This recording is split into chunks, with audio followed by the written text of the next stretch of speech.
Hey everybody, Q RuPaul here from 2Expats Mexico. Welcome to the channel. You know, if you compare the driving laws between Mexico and the United States, you're going to see that they're very similar. But ask anyone who's driven in both countries for any length of time if people drive the same way, and they're going to be like, no, not so much. So why is that? Well, it really comes down to culture. You see, culture is more than just what food you eat and language. It's how people interact with each other. And that transfers over into how you interact with other motorists as well. So if you're not from Mexico, but you're driving in Mexico, those motorists there are going to expect you to react in a certain way to certain things that occur on the roadway, because that's the driving culture. If you don't know the driving culture, your chances of being involved in an accident definitely increase. So in this video, I'm going to be teaching you some fundamentals of the driving culture in Mexico. So as I go through these tips, it's important to keep in mind that driving culture often conflicts with traffic laws. That happens in the US too. You'll see what I mean as I go through these. All right, let's get started. First thing you should know is that designated lane markers don't really mean much here. You have to drive in a fluid manner depending on how their traffic is moving. And just because a road is only designated for 1 or 2 lanes doesn't mean that's how many actual lanes of traffic there will be. In fact, a 2-lane road is probably going to be a 3 or possibly a 4-lane road because people are just going to drive wherever they want. That means that you can't be one of those people like you were in the US and you're like, this is my lane. Why are you drifting close to my lane? Get out of here. No, you can't be like that. If traffic drifts towards you into your lane, remember, it's not really your lane.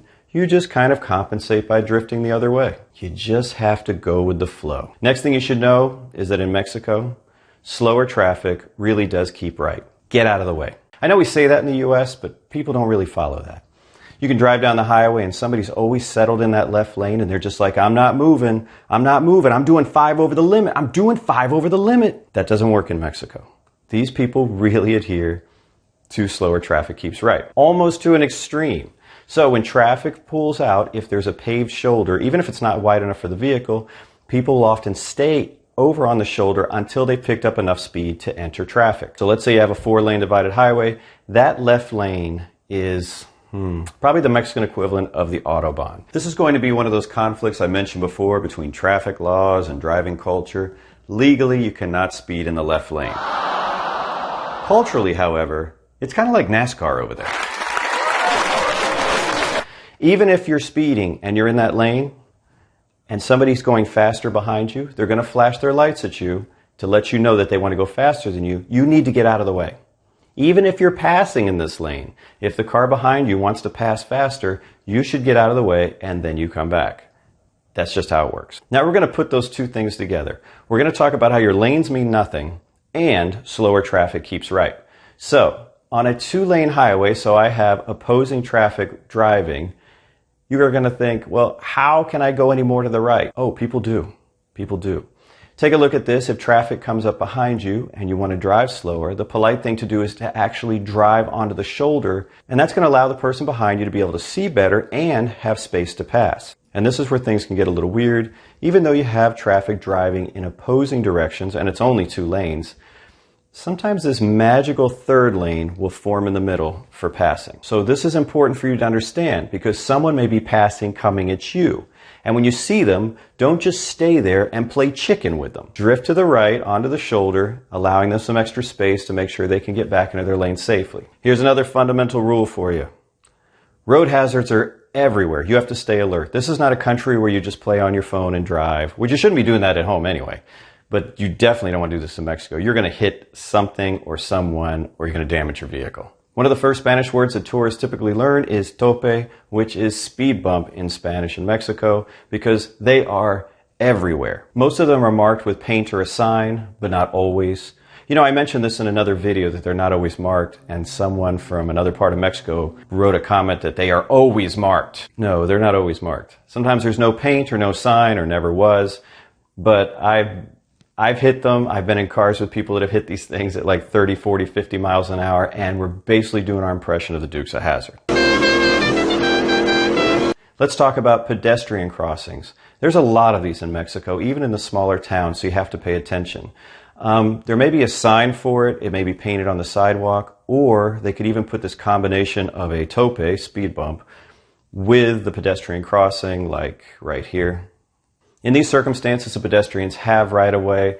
I've seen a lot of tourists get confused and not know this for some reason and get stopped by the police. So don't be that person. While we're talking about road hazards, let's talk about infrastructure in Mexico. Sometimes the infrastructure can be a little lacking. I've noticed that the government is slow to fix guardrails that have been knocked down by crashed cars, or replace stop signs that might have been knocked down, or even fix problems with the road, whether it's potholes or, if you're in the mountains, pieces of the highway just completely washed away. You need to always be looking for these things. Here are some pictures we took when we were driving through Baja. As you can see, there's a washout in that lane. It's just a hole that just drops straight down.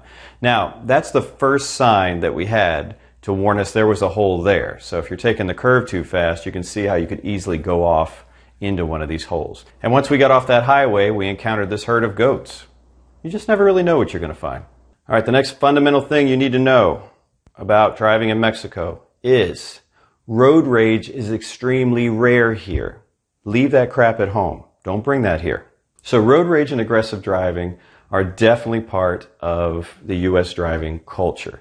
And it's a good example of how driving culture will often conflict with traffic laws. In 6 years in Mexico, I've never seen a single incident of road rage. In fact, while I was filming for this particular video, I spent about 5 days driving around, and vehicles would cut me off and bicycles would pull out, and I watched that happen to other people all day. There was not even a single horn in that entire time. Nobody got angry. Everybody just adjusted their driving and just kept on going.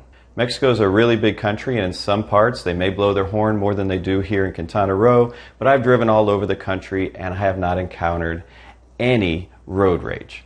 I'm going to share a little story from myself. Linda and I had flown to Tijuana and rented a car, and we were going to drive down, and see the wine country over at Valle de Guadalupe. So I get kind of turned around and I get onto an on-ramp that's going into multiple lanes that are entering the United States. And those lanes were completely backed up with traffic. I was like, I do not want to be there. So I pulled off the on-ramp, and I'm kind of sitting there going, what do I do now? Traffic's starting to pass me, to go onto those lanes.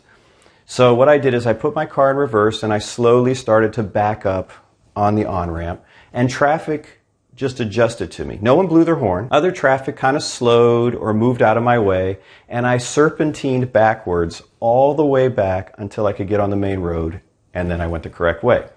Nobody was angry. Nobody yelled at me.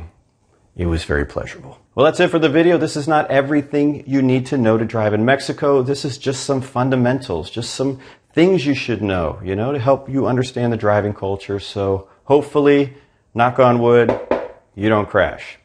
Until next time, hasta luego.